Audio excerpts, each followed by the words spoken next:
Thank you very much, Mr. President. Ladies and gentlemen, good evening. Assalamu alaikum. Lovely to see you all here tonight. We are having a very entertaining night, are we not, with some very interesting things being said from the other side of the house tonight. Let me begin by saying, as a Muslim, as a representative of Islam, I would consider myself an ambassador for Islam, a believer in Islam, a follower of Islam and its prophet. So in that capacity, let me begin by apologizing to Anne-Marie for the Bali bombings. I apologize for the role of my religion and me and my people, for the killing of Theo van Gogh, for 7/7. Yes, that was all of us. That was Islam, that was Muslims, that was the Quran. I mean, astonishing claims to make in the very first speech tonight on a day like today, where the Conservative Prime Minister of the United Kingdom is having to come out and point out that these kind of views are anathema. And I believe you're trying to stand for the Labour Party to become an MP in Brighton. If you do, and you make these comments, I'm guessing you'll have the whip withdrawn from you, but then again, UKIP's on the rise, they'll take you, the BNP, they might have something to say about your views. What Mehdi Hasan always does. By the way, just on a factual point, since we heard a lot about the second speaker, about how backward we Muslims all are, on a factual point, you said that Islam was born in Saudi Arabia. Islam was born in 610 AD. Saudi Arabia was born in 1932 AD. So you were only 1,322 years off. Not bad? Not bad start there. Talking of maths, by the way, a man named Al-Khwarizmi was one of the greatest mathematicians of all time, a Muslim, worked in the golden age of Islam. He's the guy who came up with not just algebra, but algorithms. Without algorithms, you wouldn't have laptops. Without laptops, Daniel Johnson tonight wouldn't have been able to print out his speech in which he came to berate us Muslims for holding back the advance and intellectual achievements of the West, which all happened without any contribution from anyone else other than the Judeo-Christian people of Europe. In fact, Daniel David Levering, the author of the Pulitzer Prize-winning historian and author of The Golden Crucible, points out that there would be no Renaissance, there would be no Reformation in Europe without the role played by Ibn Sina and Ibn Rushd and some of the great Muslim theologians, philosophers, scientists in bringing Greek texts to Europe. As for this being our university, I will leave that to the imagination as to who is our and who is there. I studied here too. An astonishing set of speeches so far making this case tonight. A mixture of just cherry-picked quotes, facts and figures, self-serving, selective, a farrago of distortions, misrepresentations, misinterpretations, misquotations. Daniel talked about my article in the New Statesman, which got me a lot of flack, where I talked about the anti-Semitism that is prevalent in some parts of the Muslim community, which indeed it is. Of course, I didn't say in that piece that it was caused by the religion of Islam. In fact, modern anti-Semitism in the Middle East was imported from, finish the sentence, Judeo-Christian Europe, where I believe some certainly bad things happened to the Jewish people. In fact, Tom Friedman, Jewish-American columnist in the New York Times, told me in this very chamber last week that he believed, had Muslims been running Europe in the 1940s, 6 million extra Jews would still be alive today. So I'm not going to take lessons in anti-Semitism from someone who's here to defend the Judeo-Christian values of a continent that murdered 6 million Jews. Moving swiftly on. Yes. Absolutely. Well, I'm about to make that point. No, I'm about to make that point. You're right. I agree with you 110%. That is my point. I don't think Europe is evil or bad. I'm a very proud European. I don't want to judge Europe on that basis, but if we're going to play this gutter game where we pull out the Bali bombing and we pull out examples of anti-Semitism in the Islamic community, then of course I'm going to come back and say, well, hold on. I mean, look, let's be very clear. Daniel here was a last-minute replacement for Douglas Murray, who had to pull out. And Douglas and I have a well-documented differences, but to be fair to Douglas, as to be fair to Anne-Marie and to Peter, atheists. Atheists see all religions as evil, violent, threatening. What the problem I have with Daniel's speech is that Daniel comes here to run this robust defense of Christianity, forgetting that his fellow Christians, people who said they were acting in the name of Jesus, gave us the Crusades, the Spanish Inquisition, the anti-Jewish pogroms, European colonialism in Africa and Asia, the Lord's Resistance Army in Uganda, not to mention countless arson and bomb attacks on abortion clinics in the United States of America to this very day. I would like a little bit of humility from Daniel first before he begins lecturing other communities and other faiths on violence, terror, and intolerance. But, no thank you. Some water. But I would say this, to address the gentleman's very valid point here, I'm not going to play that game. I don't actually believe that Christianity is a religion of violence and hate because of what the LRA does in Uganda or what Crusaders did to Jews and Muslims in Jerusalem when they took back the city in the 12th or 13th or whatever century it was.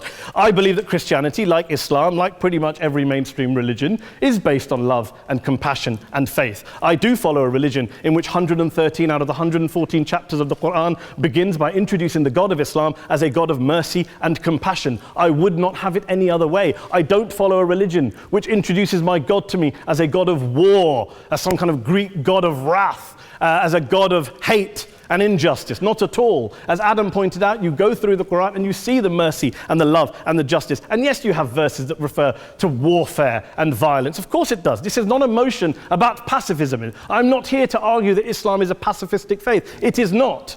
Islam allows military action, violence in certain limited contexts. And yes, a minority of Muslims do take it out of that context. But is it religious? We talked about Woolwich. Daniel and Anne-Marie have suggested that it's definitely religion that's behind all of this. Well, actually,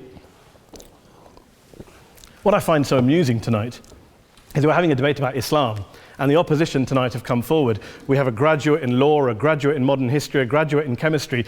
And, you know, I admire all of their intellects and their abilities, but we don't have anyone who's actually an expert on Islam, a scholar of Islam, a historian of Islam, a speaker of Arabic, even a terrorism expert or a security expert or a pollster, let alone to talk about what Muslims believe or think. Instead, we have people coming here, putting forward these views, putting forward these sweeping opinions. Listen to Professor Robert Pape of the University of Chicago, one of America's leading terrorism experts, who, unlike our esteemed opposition tonight, studied every single case of suicide terrorism between 1980 and 2005, 315 cases in total. And he concluded, and I quote, "There is little connection between suicide terrorism and Islamic fundamentalism or any of the world's religions. Rather, what nearly all suicide terrorist attacks have in common is a specific secular and strategic goal to compel modern democracies to withdraw military forces from territory that the terrorists consider to be their homeland."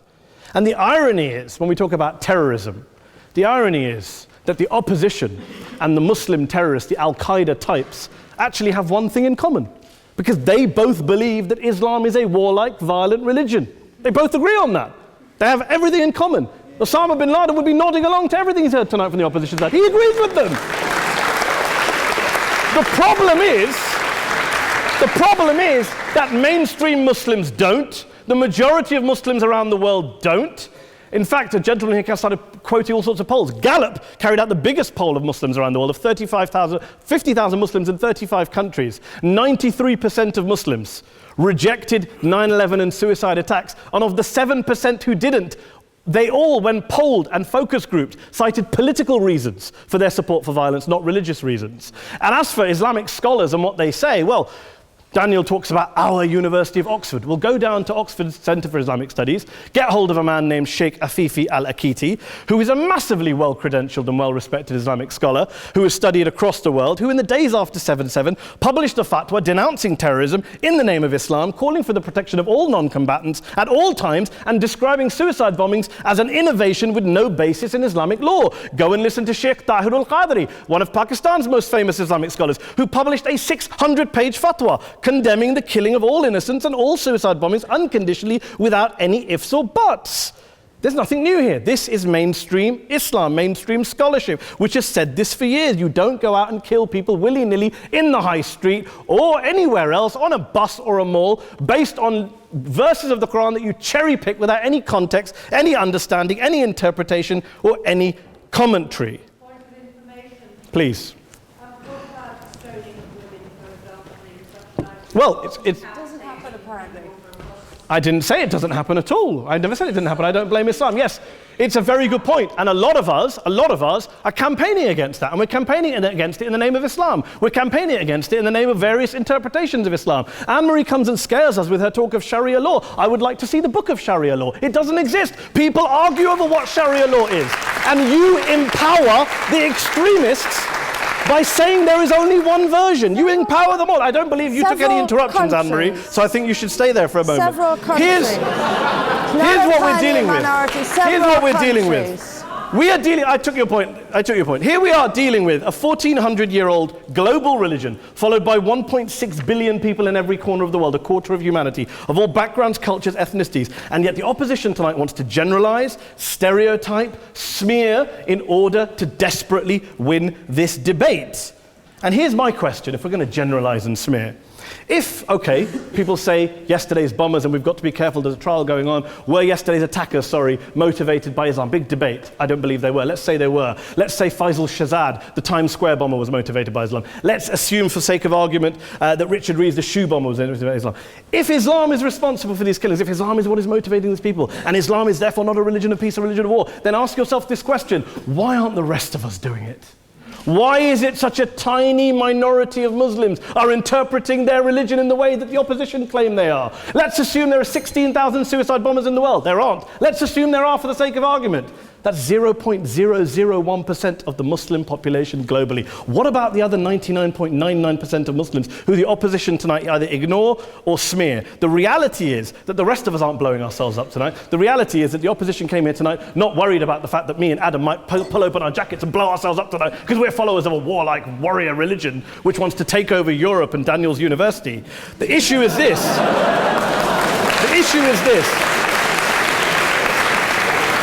Unless the opposition can tell us tonight, and Peter Atkins is here, one of our great atheist intellectuals, can tell us tonight, can answer this question tonight: why don't the vast majority of Muslims around the world behave as violently and aggressively as a tiny minority of politically motivated extremists? Then they might as well give up and stop pretending they have anything relevant to say about Islam or Muslims as a whole. Ladies and gentlemen, let me just say this to you. Think about what the opposite of this motion is.